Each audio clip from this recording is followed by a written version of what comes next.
Some of you may have a bit of previous experience with an earlier version of Excel, because it's a product that has been around for several years now, in several different versions.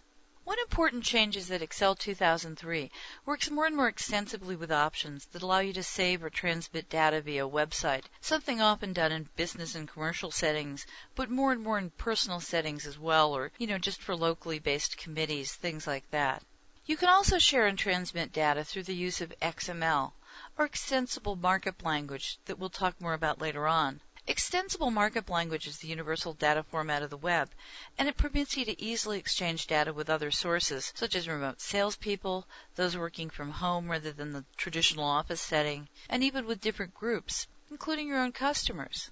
The more you work with data and the more demand you have to share it with others, using either web-published Excel data or XML makes more and more sense. You'll learn a bit more about both as we go along. Something you may notice quickly, too, in Excel is that every time you start a workbook or open an existing workbook while you have one or more Excel workbooks already open, each will open in a separate Excel window.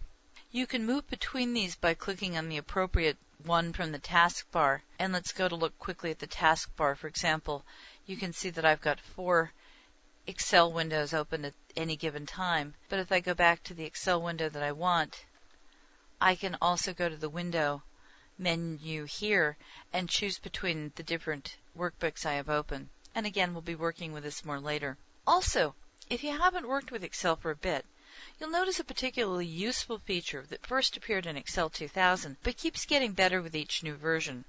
Better in terms of more reliable. That is document recovery. Crash or have the power go out during an Excel work session, and Microsoft Office's recovery options will try to recover as much of your work from that last session as possible.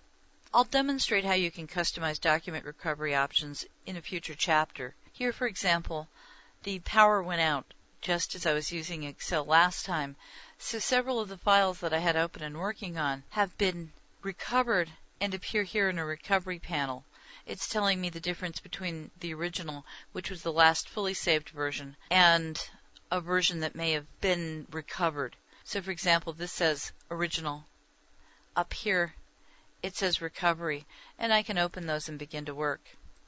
This isn't all either. You'll see that the online help has gotten far more resourceful, letting you go online to get questions answered that you can't find either through going through some of the traditional just disk-based help features in Excel or otherwise.